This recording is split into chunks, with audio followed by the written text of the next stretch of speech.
इस कार्यक्रम के पुण्यार्चक हैं श्री मुकेश जैन, श्री राकेश जैन, श्री प्रदीप जैन, श्री सोनू जैन, पुत्र मनोज जैन, मनीष जैन, आकाश जैन, पुत्री रूपाली, सुमन, मोहिनी, केसर, परी जैन, आशा, अर्चना, अंजना एवं धारा जैन, पुत्र वधू Surabhi Jain, firm Vardhaman trading company, Vadodara, Gujarat. Shri Pawan Kumar Sethi, Shrimati Pana Devi सेठी, श्री विनय सेठी, श्रीमती शर्मिला सेठी, श्री विकास सेठी, श्रीमती रीमा सेठी, श्री विवेक सेठी, श्रीमती संध्या सेठी, श्री विशाल सेठी, श्रीमती अनीता सेठी, श्री रोहिल सेठी, श्रीमती मेघना सेठी, बविता पाटनी, श्री कैलाश पाटनी, वंदना जैन, श्री संजय जैन, जागृति पाटनी, श्री अरिहंत पाटनी, साहिल, प्रियांक, पलक, जयादित्य, रिशैल, कविश, दयोतित, कोलकाता, मुंबई एवं दीमापुर निवासी। फर्म फूलचंद पवन कुमार सेठी, दीमापुर, कोलकाता, मुंबई।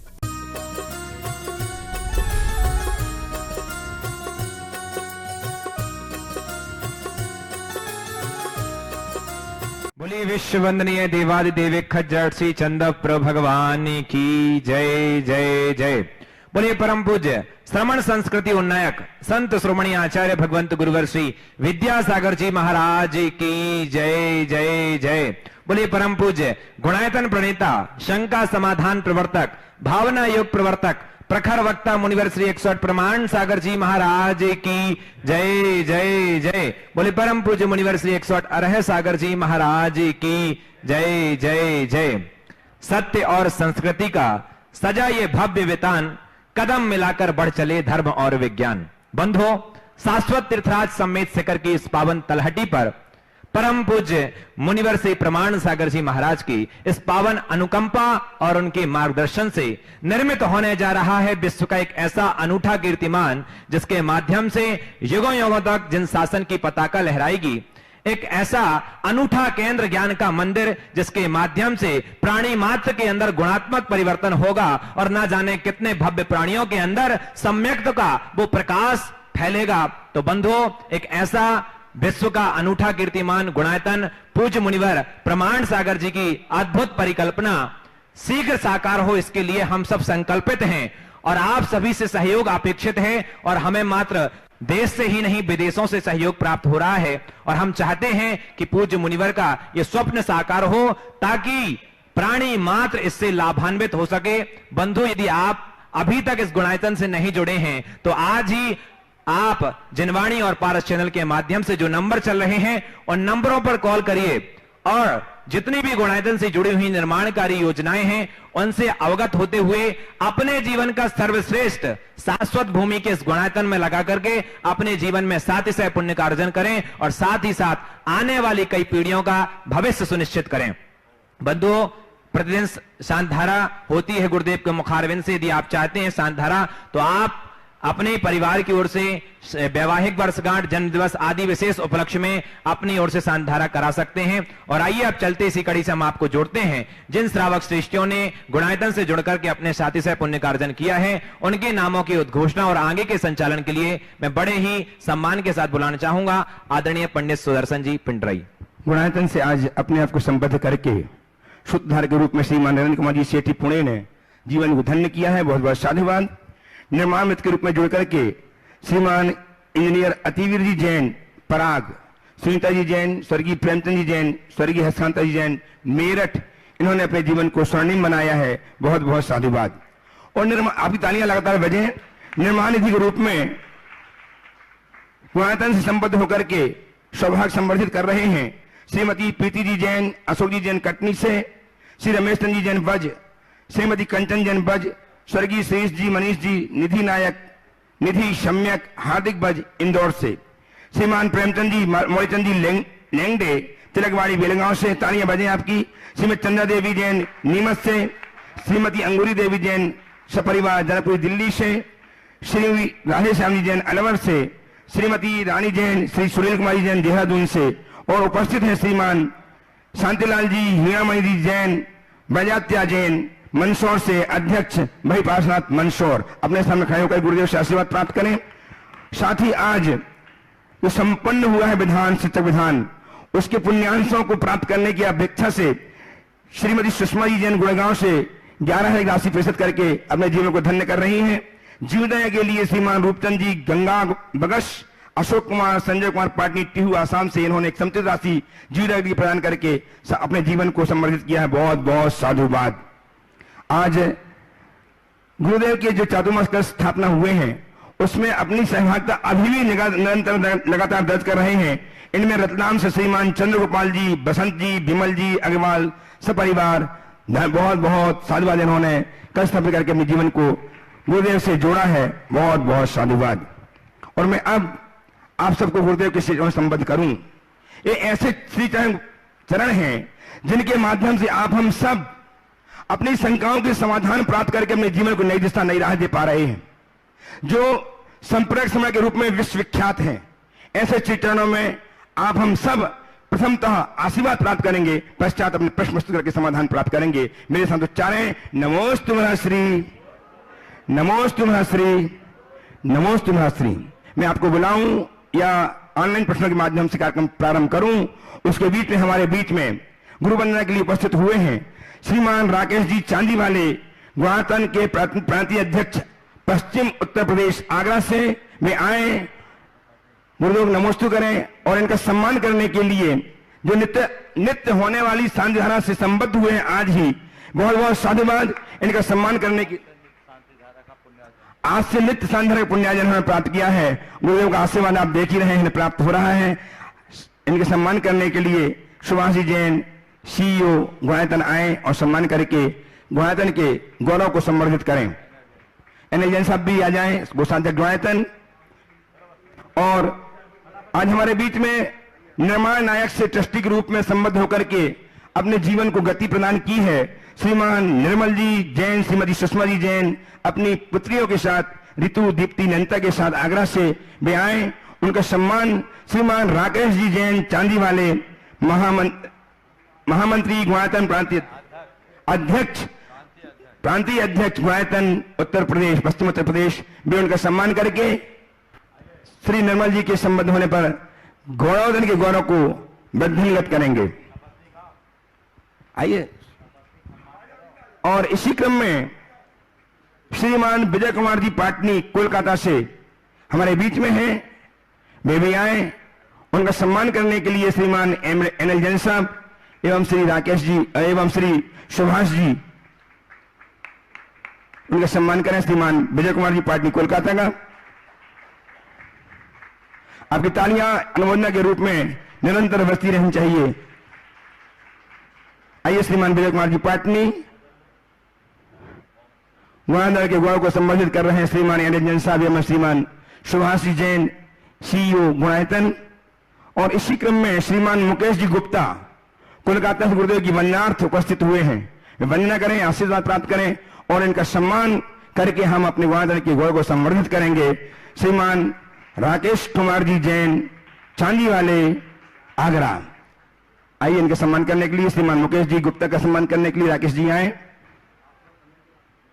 और विगत दिनों 17 से 24 जुलाई तक हमने विधानाचार प्रतिष्ठाचार भैया अभाजी के निर्देशन में अति सुंदर गुरुदेव की प्रेरणा से गुरुदेव के सानिध्य में अति सुंदर शिक्षक महामंडल विधान किया। उसमें अपनी सहभागिता व्रती भैया वीरेन जी जैन ईश्वरी आश्रम इन्होंने बखूबी निभाई। इनका सम्मान करने के लिए व्रती बहन सकवन दीदी एवं चंद्रिका जी पाटनी रांची सुश्राविका, उनके माध्यम से इनका सम्मान होगा। वे आए, सम्मान करके इस गुवाहाटी के इस आयोजन को गति प्रदान करें। और अब गुरुदेव, मैं आपके आशीर्वाद से कुछ ऑनलाइन प्रश्नों के माध्यम से इस कार्यक्रम का शुभारंभ करना चाह रहा हूं। गुरुदेव, बहुत छोटा सा प्रश्न। जबलपुर से अंशुल जैन जानना चाहते हैं कि गुरुदेव मुनिराजों के नाम के आगे सागर क्यों लगाया जाता है? अनेक बार ये सवाल आया है। कोई जरूरी नहीं कि नाम के आगे सागर ही लगाया जाए। दीक्षा होने के उपरांत नया जन्म होता है, इसलिए नामकरण होता है। पर सागर वर्तमान में चल रहा है। प्राचीन काल में सागर हो ऐसी कोई जरूरी नहीं थी। अलग अलग नाम भी थे, नंदी थे, सिंह थे, सेन थे, वर्तमान में सागर है। अब सागर क्यों? तो सागर गंभीरता और विशालता का द्योतक है और सागर में अनेक प्रकार के रत्न हैं। तो सागर की तरह गंभीरता, विशालता और गुण रत्नों के भंडार बनने की भावना से मुनियों के नाम के आगे सागर लगाया जाता है। गुरुदेव, भोपाल से अक्षय जैन आपके नन्हे भक्त वे आपके श्री चरणों में बारंबार नमोस्तु अर्पित करते हुए जानना चाहते हैं, गुरुदेव धर्म के अतिरिक्त ऐसा क्या करें कि अपने भवों के कर्मों का नाश तीव्र गति से कर सकें? धर्म के अतिरिक्त ऐसा क्या करे कि भवों के कर्म का नाश कर सके? तो मतलब तो ये है कि साबुन के अलावा ऐसा क्या लगाए जिससे कपड़े का मैल निकल जाए?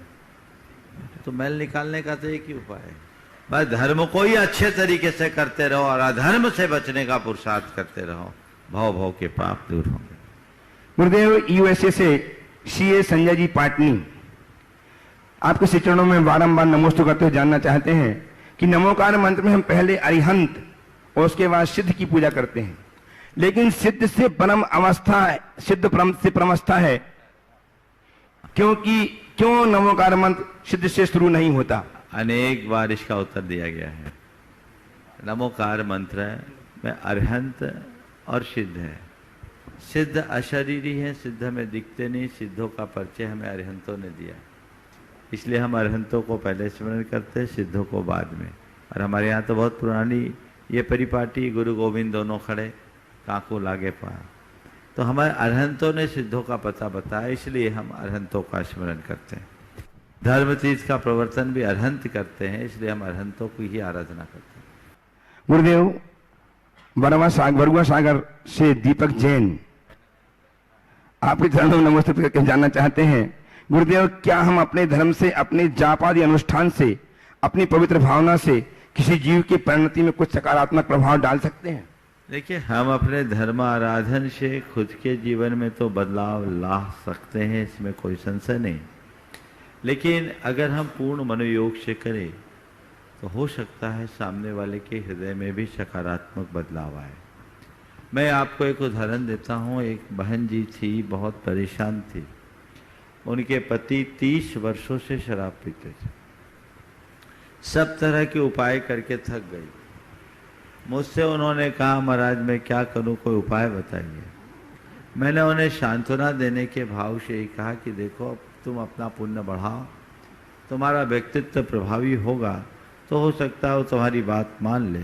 और उसके लिए मैंने उन्हें नमोकार मंत्र लिखने के लिए कहा। सुबह 4 बजे से 5 बजे तक नित्य नमोकार मंत्र लिखना उन्होंने शुरू किया।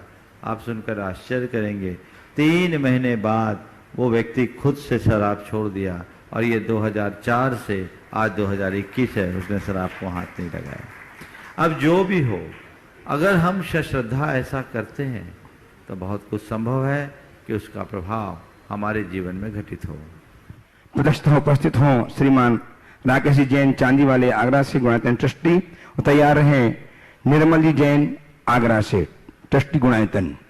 नमस्ते महाराज, मेरा प्रश्न ये था कि अभी तक दाता कैसा होना चाहिए और द्रव्य कैसा होना चाहिए, क्योंकि देने वाले लोग देते तो हैं, उनके भाव, उनका द्रव्य और वो खुद कैसे होने चाहिए, दान की कैसे महिमा बढ़े? बहुत सुंदर सवाल है, और ये बात हमारे शास्त्रों में काफी गंभीरता से विचारी गई।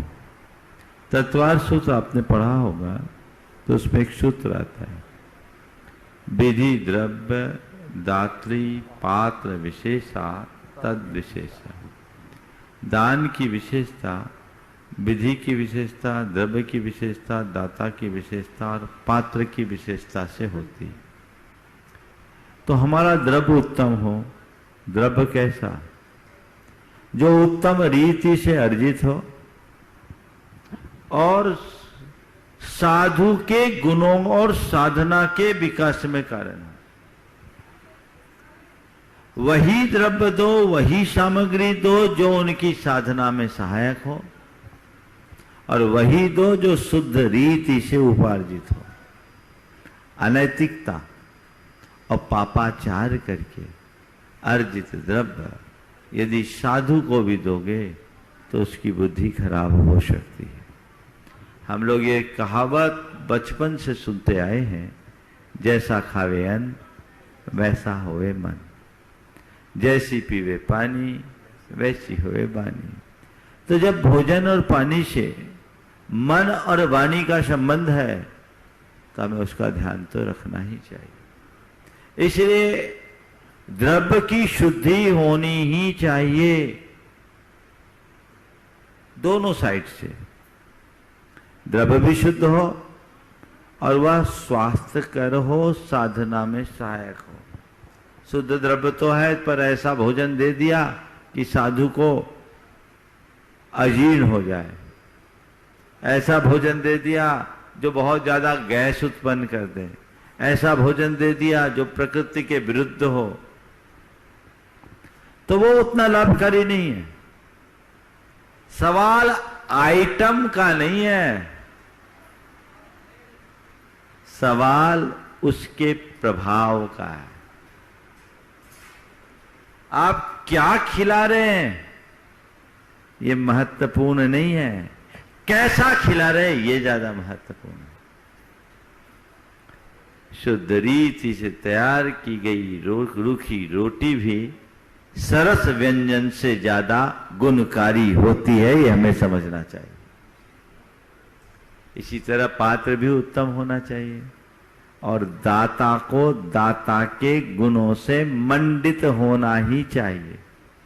ये सब बातें जब जुड़ेगी तो जीवन में सब बातें अच्छी हो जाएंगी। उपस्थित हो श्रीमान निर्मल जी जैन, आगरा से ट्रस्टी गुणायतन, और तैयार हैं श्रीमान विजय कुमार जी पाटनी, कोलकाता से। नमोस्तु भगवान, नमोस्तु गुरुदेव, नमोस्तु गुरुदेव। महाराज जी, मेरा प्रश्न यह है, कहा जाता है कि पढ़े लिखे लोग परिस्थितियों को हिसाब से खुद को बदल लेते हैं, परंतु अनुभवी लोग अपने हिसाब से परिस्थितियों को बदल देते हैं। तो हे गुरुवर, अपने हिसाब से अनुकूल परिस्थितियां बना सकें, ऐसा हुनर कैसे प्राप्त करें? बहुत अच्छा सवाल है। पढ़े लिखे लोग परिस्थितियों के हिसाब से स्वयं को बदल देते हैं, पर अनुभवी लोग स्वयं के हिसाब से परिस्थितियों को बदल देते हैं। परिस्थितियों को अपने अनुकूल बनाने का अनुभव हम कैसे पाएं, ये आपका सवाल। देखिए, इस बात को थोड़ा मैं अलग तरीके से देखता हूं। परिस्थितियों के अनुरूप स्वयं को ढालना बड़ा सरल है और ये हमारे हाथ की बात है, पर परिस्थितियों को अपने अनुकूल बनाना सहज बात नहीं है। समझ गए? परिस्थितियों को अपने अनुकूल हम कैसे बनाएं, ये बड़ा अहम सवाल है। अगर मन को हमने परिस्थितियों के अनुकूल बना दिया तो प्रतिकूल भी अपने आप अनुकूल बन जाते। परिस्थितियां हमारे अधीन नहीं है, इसलिए उनसे जूझना ठीक नहीं। मनस्थिति हमारी है, वो हमारे हाथ में है, उस पर नियंत्रण रख लिया, सब ठीक है। तो मैं कहता हूं, चाहे अनुभवी हो या पढ़े लिखे, जो अपनी मनस्थिति को परिस्थिति के साथ ढालने में समर्थ हैं, वही सच्चे अर्थों में समझदार।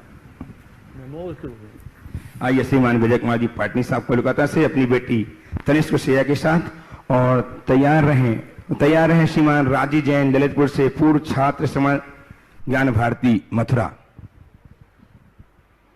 नमोस्तु महाराज श्री, मेरा नाम श्रेया जैन है, मैं तिनसुकिया असम से हूँ। मेरा प्रश्न ये है कि हमें पढ़ाया गया है कि पाप 5 प्रकार के होते हैं, हिंसा, चोरी, झूठ, कौशल और परिग्रह। तो हम साधारण जीवन जीते हैं, तो हम परिग्रह के पाप से कैसे बचें? ठीक बात है, परिग्रह भी पाप है। चूंकि गृहस्थों को, आम जनों को अपने जीवन में धन परिग्रह की जरूरत होती है, बिना धन परिग्रह के उनका जीवन नहीं चल सकता। तो चलो परिग्रह की सीमा बना करके तो रहा जा सकता है ना। एक परिग्रह की असीम इच्छा और एक सीमित। तो आम जनों को अपने जीवन के लिए जितना जरूरी है उतने से काम चला लेना ही उनका परिग्रह परिमाण व्रत है। समझ गए? तो प्राप्त को पर्याप्त समझकर आगे बढ़ो। उपस्थित हो राज जैन नरेतपुर से, श्रवण ज्ञान भारती के पूर्व छात्र, और तैयार हैं श्रेया छावड़ा तिनसुकिया से। नमोस्तु महाराज जी। मुनि जी, कहा जाता है कि परिवार को मालिक बनकर नहीं बल्कि माली बनकर संभालो, क्योंकि जो माली हुआ करता है बस समस्त पुष्पों की रक्षा करता है, उनकी देखभाल करता है, लेकिन उन पर कोई अधिकार नहीं जमाता है। लेकिन आज की परिस्थिति में देखा जाता है कि सभी लोग मालिक बनकर रहना चाहते हैं, कोई माली बनकर नहीं। गुरु समाधान। देखिए, बात बिल्कुल सही है। जिन्होंने भी कहा है परिवार को मालिक बनकर नहीं माली बनकर संभालो, उसका संरक्षण तो करो पर स्वामित्व का भाव मन में ना आने दो। ये बात बिल्कुल अपनी जगह सही है और ऐसी भावधारा हमारे अंदर रखनी चाहिए। जो अपने मन में मालिकियत की भावना प्रबल बना लेते हैं, उनके सामने बहुत सारी समस्याएं आती हैं।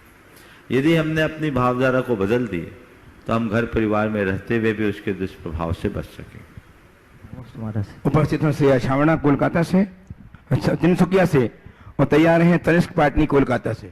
नमोस्तु महाराज जी, मेरा नाम कनिष्क जैन है। मैं कच्छ गांधी गुजरात से आया हूँ। मेरे पापा का नाम श्री सुधीर जैन है और मेरी मम्मी का नाम श्रीमती श्रुति जैन है। वो दोनों आर्ट ऑफ लिविंग में टीचर है। तो मेरा सवाल यह है कि आर्ट ऑफ लिविंग और जैन धर्म का क्या संबंध है? देखिए, जैन धर्म खुद ही आर्ट ऑफ लिविंग बताता है। अब एक अलग से ब्रांड बन गया आर्ट ऑफ लिविंग, तो बात क्या, धर्म है क्या? आर्ट ऑफ लिविंग का नाम ही तो धर्म है। समझ गए? हाँ। जीनों को ठीक तरीके से जीने की कला हमें धर्म सिखाता है। यदि हम जैन धर्म की मूलभूत बातों को समझेंगे तो हमें किसी और आर्ट ऑफ लिविंग की जरूरत ही नहीं पड़ेगी। हम जैन जीवन शैली को अपना ले, इससे अच्छी जीने की कला और कोई दूसरी नहीं। उपस्थित हैं शशांक लाभांशी जैन सकरार झांसी से। अच्छा, नमोस्तु गुरुदेव। नमोस्तु गुरुदेव। सुलझा हुआ सा समझते हैं मुझको लोग, उलझा हुआ सा मुझ में कोई दूसरा भी है। गुरुदेव, हमारी सफलता तो सबको दिखती है, लेकिन उसके पीछे का संघर्ष किसी को नहीं दिखता है और लोग बातें बनाते हैं। गुरुदेव, हम ऐसा क्या करें लोगों को उस सफलता के पीछे का संघर्ष भी समझ आए? जो सच्चे अर्थों में सफलता का लक्ष्य लेकर चलते हैं वो इधर उधर की बातों में ध्यान ही नहीं देते। सच्चे अर्थों में अगर हमें सफल होना है तो अपनी सफलता को ही सामने रख करके चलो। लोग बातें बनाते हैं, उन्हें उनका काम है, उन्हें करने दो और खुद को आगे बढ़ाओ। नमोस्तु गुरुदेव। उपस्थित हो श्रीमती अंजू दीदी कोटा से गुणायतन ट्रस्टी, और श्रीमती तैयार हैं श्रीमती चंद्रिका दी पाटनी ट्रस्टी गुणायतन रांची से। नमोस्तु गुरुदेव। नमोस्तु नमोस्तु गुरुदेव। इमेजिनेशन का हमारे जीवन में बहुत प्रभाव पड़ता है, लेकिन अक्सर देखा जाता है कि इमेजिनेशन में या तो पास्ट की घटनाएं होती है या फ्यूचर की कल्पनाएं, या फिर कुछ ऐसा होता है जो विजिबल होता है। लेकिन हम ऐसा क्या इमेजिन करें जिससे हमारे अध्यात्म जीवन का विकास हो सके? बहुत अच्छी सवाल। इमेजिनेशन का हमारे मन पर बड़ा गहरा असर होता है और ये बात सच है कि प्राय लोग अतीत में या फ्यूचर भविष्य में रहते हैं या जो सामने उसको देखते हैं। आज से बड़ा प्रयोग हुआ। एक उदाहरण देता हूं आपको। एक लेख मैंने पढ़ा था कुछ दिन पहले, उसमें बताया कि एक व्यक्ति पियानो बजा रहा है। उसके मस्तिष्क का अध्ययन किया गया और दूसरे व्यक्ति ने पियानो बजाया नहीं, केवल पियानो बजाने का अभिनय किया, एक्टिंग किया और अपने आप में ऐसा विजुअलाइज किया कि मैं पियानो बजा रहा हूं। खुद में ऐसा महसूस भी किया कि मैं पूरी तरह से पियानो बजा रहा हूं। आप सब सुनकर आश्चर्य करेंगे, दोनों की टेस्टिंग में रिपोर्ट एक समान आई। जो सीधे पियानो बजा रहा है वो और जो पियानो बजाने का अनुभव कर रहा है वो। तो इससे हम इमेजिनेशन के महत्व को समझ सकते हैं। हमारे शास्त्रों में तो इसका वर्णन है ही। अगर आप अपने जीवन को सुखी बनाना चाहते हो तो हर पल मैं सुखी हूं, मैं सुखी हूं, मैं सुखी हूं, ये महसूस करने की कोशिश करो, ऐसा विजुअलाइज करो। अपने आप को शांत रखना चाहते हो तो मैं शांत हूं, मैं शांत हूं, मैं शांत हूं, ये अनुभव करो। उस घड़ी अपनी शांत और प्रसन्न छवि अपने आंखों के सामने देखो, अपनी स्वस्थ छवि को अपने आंखों के सामने उभारो। आप धीरे धीरे कुछ दिन लगातार ऐसा करोगे तो आप पाओगे कि सच में आप शांत हो गए, सच में आप स्वस्थ हो गए, सच में आप सुखी हो गए। भावना योग में तो यही प्रयोग है ना, जो तुम पाना चाहते हो और जैसा तुम होना चाहते हो वैसी भावना। उपस्थित हो श्रीमती चिंताई पाटनेश्वर साहब का रांची से ट्रस्टी गुणायतन, तैयार हैं श्रीमान अजीत जी जैन तिनसुकिया से। नमोस्तु महाराज श्री। महाराज श्री कहते हैं कि बड़े बनो, लेकिन उनके सामने बड़े मत बनो जिन्होंने आपको बड़ा किया है, तो उनके सामने कैसा व्यवहार होना चाहिए? बहुत अच्छा सवाल। बड़े बनो पर उनके सामने बड़े मत बनो जिनने तुम्हें बड़ा किया। सवाल है बड़ों के सामने हमारा व्यवहार कैसा होना चाहिए। बड़ों के सामने हमारी विनम्रता होनी चाहिए, लघु बने रहना चाहिए। हमेशा एक बात ध्यान रखना कि जिन्होंने हमें आगे बढ़ाया उनके प्रति हमारी कृतज्ञता हमेशा होनी चाहिए। मैंने एक दिन कहा था, अपना शीश उनके आगे झुकाओ जिन्होंने तुम्हें ऊंचा उठाया है।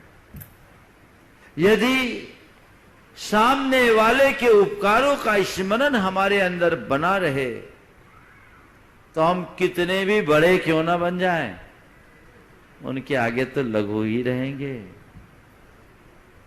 दुनिया में कहीं चले जाओ,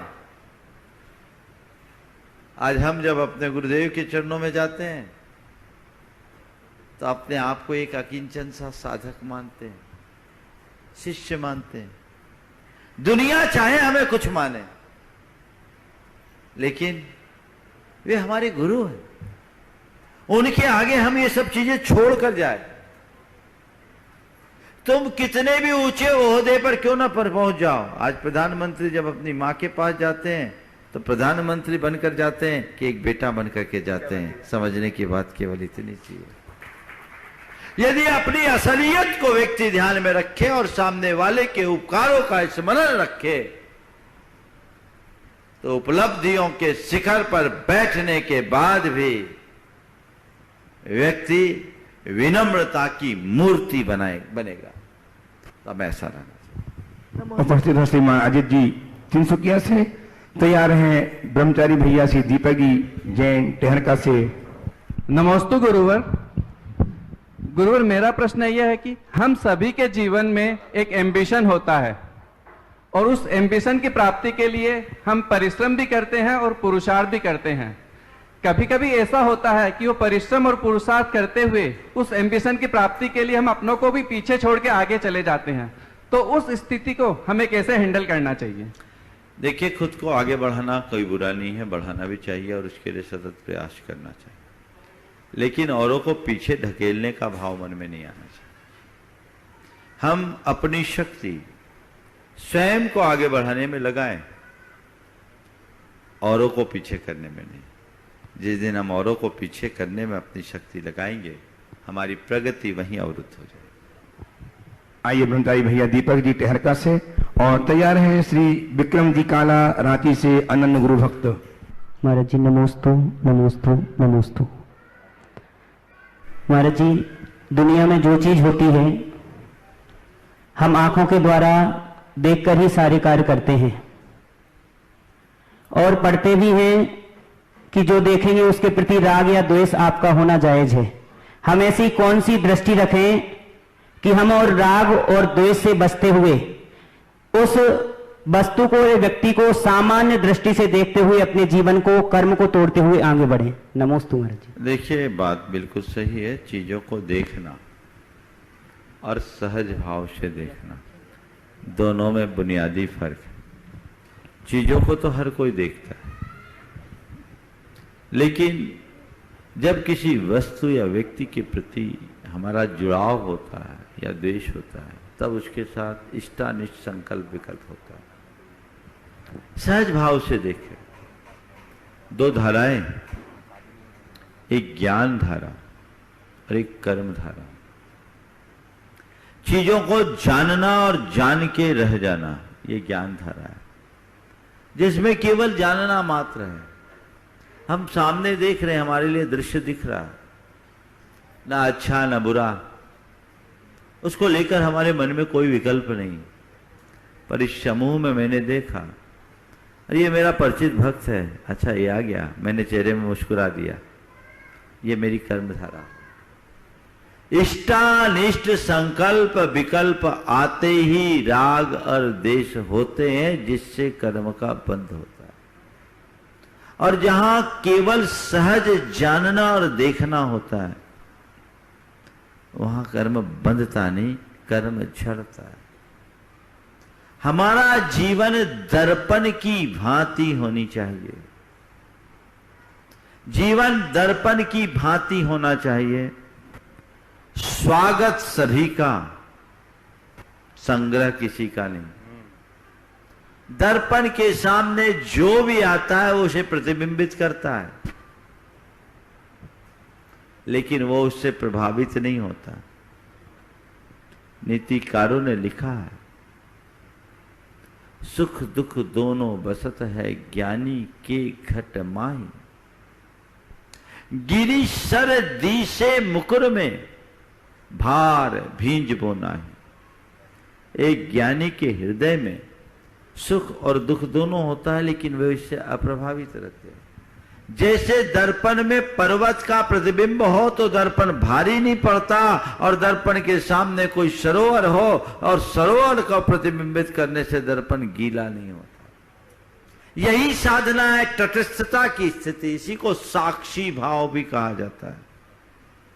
जानो और देखो बहो मत, जीवन के परिष्कार का यही आधार है। उपस्थित श्रीमान विक्रम जी काला साहब रांची से टेस्टिमोनियतन अनंत गुरु भक्त, और तैयार हैं श्रीमती श्रुति जैन पिंडरई। नमोस्तु महाराज श्री। महाराज श्री, मेरा प्रश्न ये है, सक्सेस और फेल्यूर सिक्के के दो पहलू है। सक्सेस और फेल्यूर, हाँ। तो आप मेरे को ऐसा कुछ गुरु मंत्र दीजिए जैसे सक्सेस में कोई बहुत ज्यादा ओवर एक्साइटमेंट नहीं हो, फेलियर में बहुत ज्यादा डिप्रेसिव फील नहीं हो, अपने आप को बैलेंस बनाकर रखें। बहुत सुंदर सवाल। देखिए, सक्सेस सबको प्रिय है, फेलियर कोई नहीं चाहता। लेकिन जो व्यक्ति सबसे पहले तो सक्सेस की परिभाषा समझे। हम लोगों ने सफलता का अर्थ बड़ा उथला लिया। लोक में आज जो सफलता का मायना है वो क्या है? किसी निर्धारित लक्ष्य को प्राप्त कर लेना सफलता है। उस अर्थ में हर व्यक्ति की सफलता अलग अलग है, हर व्यक्ति की सक्सेस अलग अलग है। अब वो लक्ष्य पा तो लेते हैं, पर संसार का ऐसा कोई भी लक्ष्य स्टेबल नहीं है। कोई भी उपलब्धि हो वो स्थिर नहीं है। जैसे सूरज उगता है तो हमेशा उगा हुआ नहीं रहता, उसे अस्त भी होना पड़ता, अस्त भी होता है। स्टेबल कुछ नहीं है। तो जब संसार में सब कुछ परिवर्तनीय है तो उसे ये समझना चाहिए कि मैं जो भी अपना लक्ष्य बना रहा हूं वो अस्थाई है, टेम्परेरी है। तो क्या करूं? मुझे अपने जीवन की सच्ची सफलता को पहचानना है। मेरी राय में सच्चा सक्सेस क्या है, सच्ची सफलता क्या है? जीवन के हर प्रकार के उतार चढ़ाव में ठहराव बनाए रखना, प्रसन्नता बनाए रखना ही जीवन की सबसे बड़ी सफलता है। समझ गए? तो अपने मनोमस्तिष्क में ये बात स्थापित करो कि संसार के जितने भी संयोग है क्षणभंगुर है, वो मेरे हाथ में नहीं है, मेरे अधीन नहीं है, कर्म और संयोगों के अधीन है।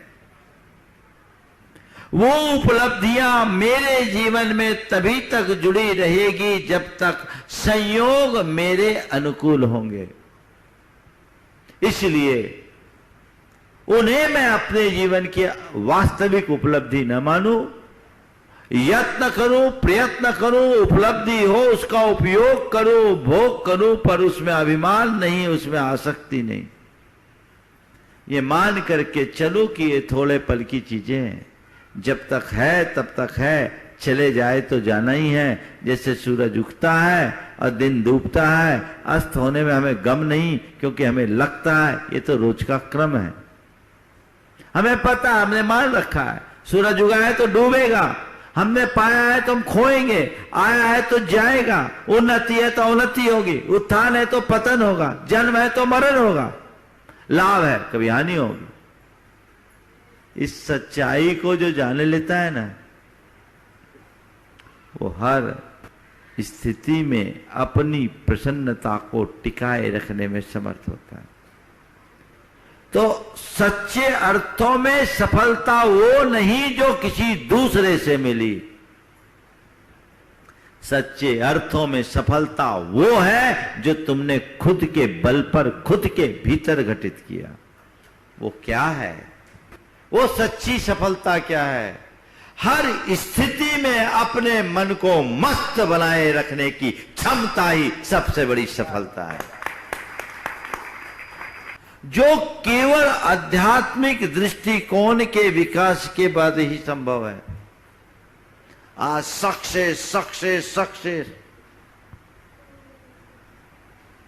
ये सक्सेस क्या है? रिचनेस में सक्सेस नहीं, हमें हैप्पीनेस की तरफ ध्यान देना चाहिए। और हैप्पीनेस भी कैसी? पल भर की नहीं, स्थायी स्थायी प्रसन्नता। कन्हैयालाल मिश्र प्रभाकर ने एक बहुत अच्छी बात लिखी, मुझे याद आ गई। उनके एक मित्र थे,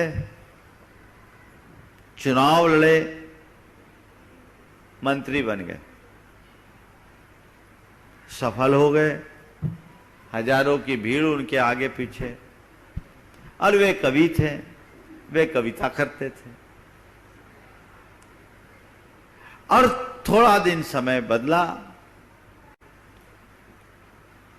मंत्रिमंडल का पुनर्गठन हुआ,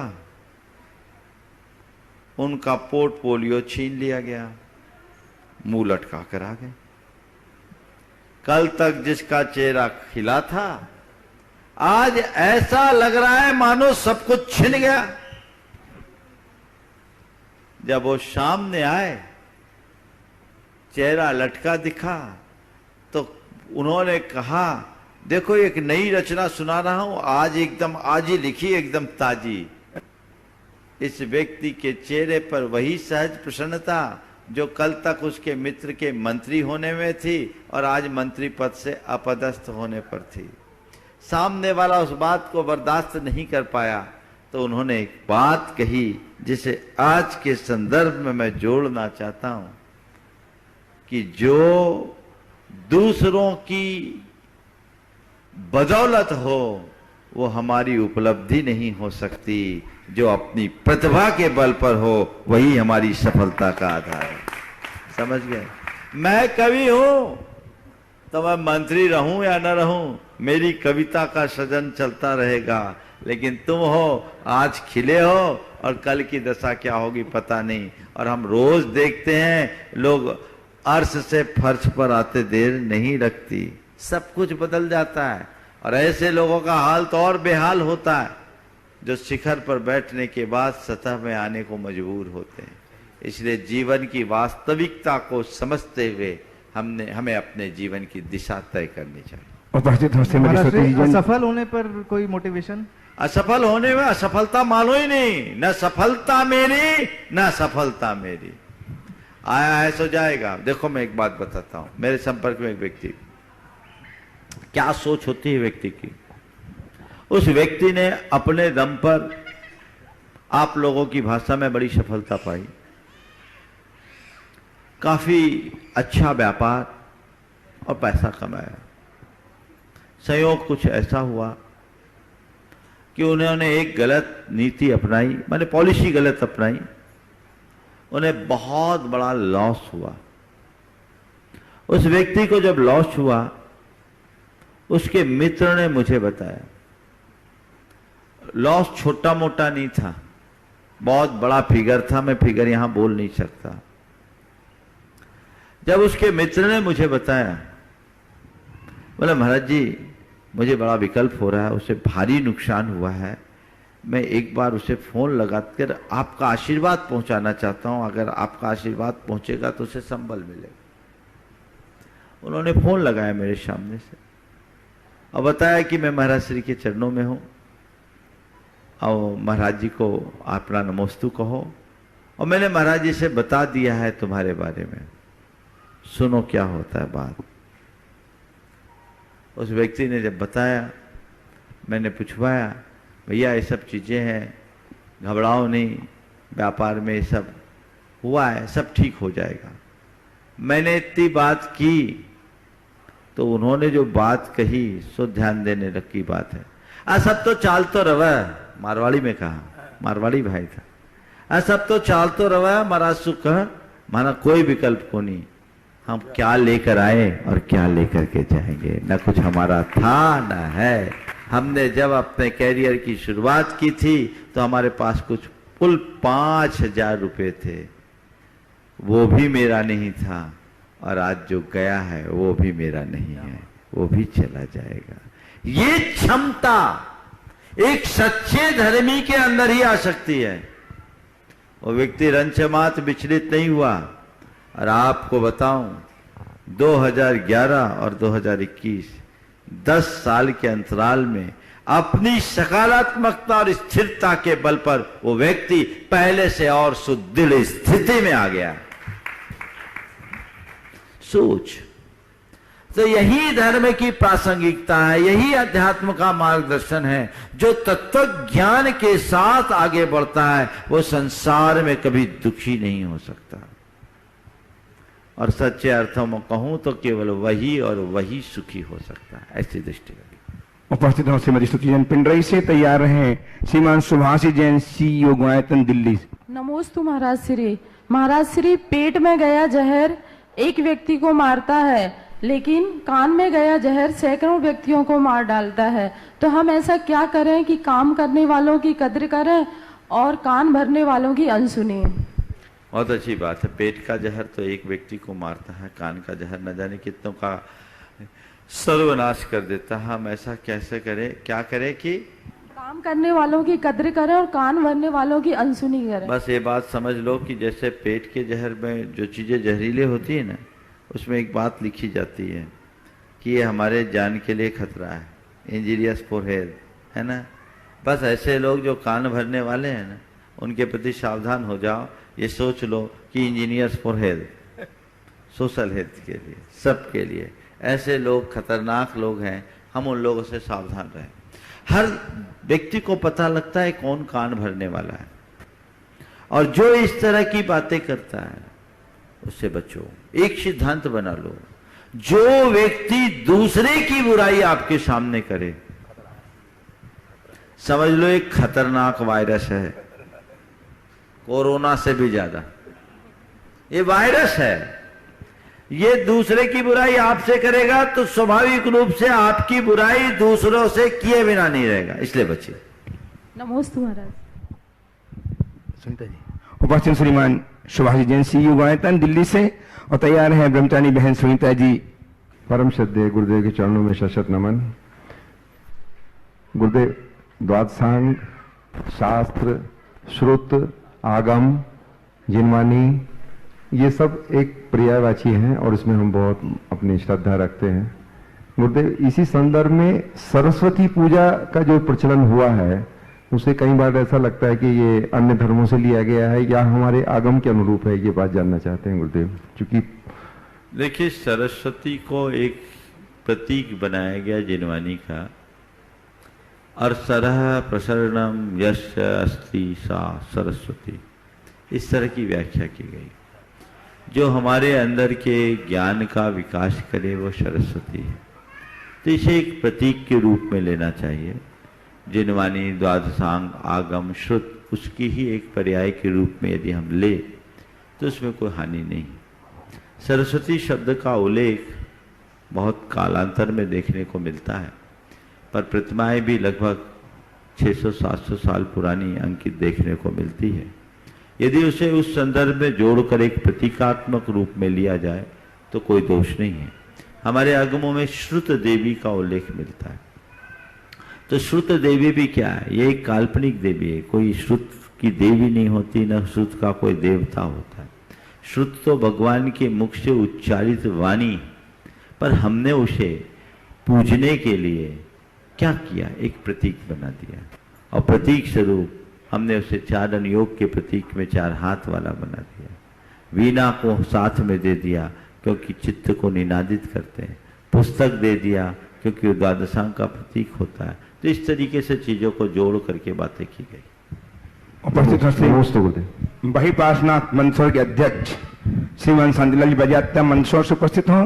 तैयार हैं गुरुदेव प्रियंका वर्मा जैन मुंबई से। परम पूज्य गुरुदेव के चरणों में कोटि कोटि नमोस्तु नमोस्तु नमोस्तु।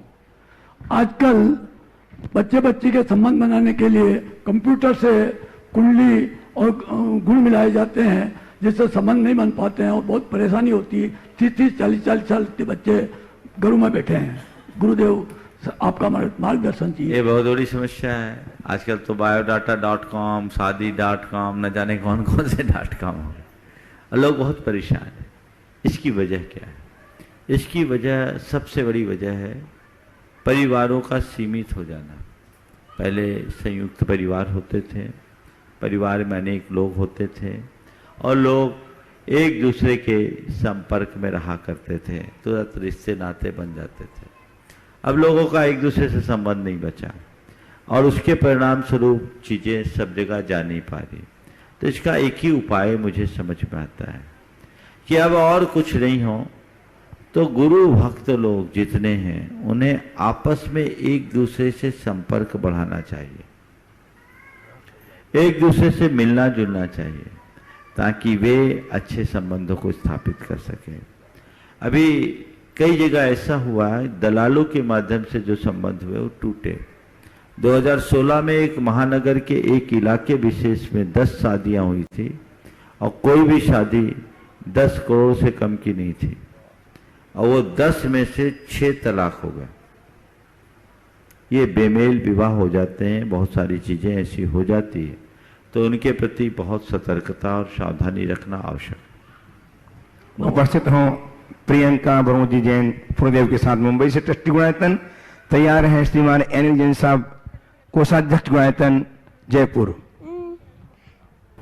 नमस्ते महाराज जी, मेरा नाम है बुट्टे, मैं 3 साल का हूँ, मैं बम्बई से हूँ। मेरा प्रश्न ये है, मंदिर में चांदी के सिक्के क्यों रहते हैं? मंदिर में चांदी के सिक्के क्यों लगाए जाते हैं? बहुत अच्छा सवाल है। आप लोग यहाँ 13पंथी और 20पंथी मंदिर में जाएंगे तो वहाँ फर्श में चांदी के सिक्के लगे। ये क्यों? ये इस बात के लिए है कि धन से ज्यादा महत्व भगवान का है। भगवान के दरबार में आना है तो धन को का मोह छोड़ करके आओ, और भगवान के दरबार में सारा धन बरसता है। इस बात को बरसाने के लिए वहां सिक्के लगाए जाते हैं। नमस्ते गुरुदेव। आइए श्रीमान रंजन साहब। बोलो बोलो। हाँ गुरुदेव, मृत्यु तो शाश्वत सत्य है, कहना तो बहुत इजी लगता है, बट एक्सेप्ट करना उतना ही डिफिकल्ट। तो हम लोगों के जैसे जीवन में कुछ भी प्रतिकूलता आती है तो बहुत हड़बड़ी बेचैनी सी हो जाती है। तो ऐसा कौन सा मंत्र का वो करें कि जीवन में दृढ़ता बनी रहे और रोज इस चीज को भाते रहे? मतलब ना हम मृत्यु को तो भीति, इस वाक्य को बार बार दोहराओ। मैं अभय हूँ, मैं अमर हूँ। अपने आत्मस्वरूप का चिंतन करने वाले के जीवन में कभी भीति नहीं। नमस्ते भगवान। आइए अनिल साहब साधक गुणायतन जयपुर से। तैयार हैं रेखा जी, पुष्पा जी पैटनी टीहू आसाम से। परम गुज्जवर सादर नमन वंदन महाराज श्री, मेरी एक जिज्ञासा है, विचारों से संबंधित है। विचार सुना है, शांति भी देती है, क्रांति भी लाती है और लोगों के विचारों को भी बदलती है। ये अगर ऐसे शॉर्ट में कहें तो विचार जिंदगी के चारों तरफ जो है ना इर्द गिर्द घूमती रहती है। तो मेरी एक जिज्ञासा ये है कि विचारों को क्रियाओं में कैसे तब्दील करें। देखिए, विचारों को क्रियाओं में कैसे तब्दील करें, इसे दूसरे शब्दों में कहूँ तो विचारों को साकार कैसे करें, उसका एक ही उपाय है। जो मन में विचार आए तदनुरूप संकल्प लो, और शुभ विचारों को जब संकल्प में बांधते हैं तो हमारा जीवन निश्चयता बदलता है और वही हमारे जीवन की उपलब्धि का आधार बनता है। गुरुदेव के चरणों में नमोस्तु नमोस्तु नमोस्तु। मेरा प्रश्न यह है कि आजकल मिडिल क्लास के लड़के की शादी होना इतनी मुश्किल हो गई है। न चाहते, फिर से बोलिए। आजकल मिडिल क्लास फैमिली से लड़कों की शादी होना इतनी मुश्किल हो गई है क्योंकि न चाहते हुए भी उधर उनको अदर कास्ट की लड़कियों से शादी करनी पड़ जाती है। फिर उनके अदर कास्ट समाज की लड़की से शादी करनी पड़ जाती है। इस कारण साधु संतों को आहार देने में भी दिक्कत आती है और उन्हें समाज में भी बुरी नजरों से देखा जाता है। इसके लिए फिर कैसे, क्या निवारण कैसा हो इसका? इसके लिए मैंने अनेक बार मार्गदर्शन दिया। इसका एक ही उपाय कि मैं जब बिहार कर रहा था, उत्तर प्रदेश की तरफ था, वाराणसी की इर्द गिर्द कुछ छोटे छोटे गांव हैं, मझमा, सराय अकील, चंपाहा आदि 8-10 गांव। उन गांवों में जायसवाल जैन समाज के कुछ छोटे छोटे परिवार रहते हैं। मैंने उन लोगों से एक सवाल किया, आप लोगों का बेटी व्यवहार कैसे होता है? बोला, महाराज हम लोगों ने एक नियम बना लिया। बोले, क्या? बोले, हम बेटी उसी को देते हैं जो हमको बेटी देता है। हम लोगों के आपस में 4-5 गांवों में होता है, एक बेटी दो तो एक बेटी लो। आज क्या रोना है? आप अपनी बेटी का संबंध तो बड़े जगह में, बड़े घर में करना चाहोगे और चाहोगे कि बहू भी हमारे घर में आए। हर कोई अपनी बेटी का संबंध बड़े घर में करने की कोशिश करता है, बड़ी जगह में करने की कोशिश। हर बेटियों का एक ख्वाब हो गया है। अब तो ये हाल है कि रांची और भोपाल जैसी जगह भी लोगों को छोटी लगने लगी है। तो ये जो सोच है गड़बड़ है।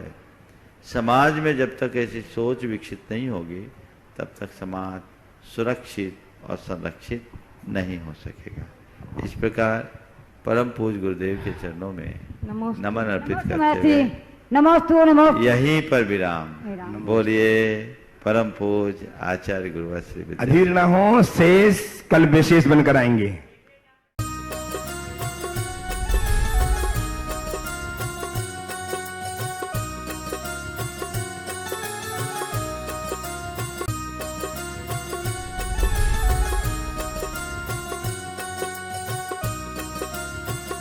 इस कार्यक्रम के पुण्यार्चक थे श्री मुकेश जैन, श्री राकेश जैन, श्री प्रदीप जैन, श्री सोनू जैन, पुत्र मनोज जैन, मनीष जैन, आकाश जैन, पुत्री रूपाली, सुमन, मोहिनी, केसर, परी जैन, आशा, अर्चना, अंजना एवं धारा जैन, पुत्र वधू Surabhi Jain, firm Vardhaman trading company, Vadodara, Gujarat.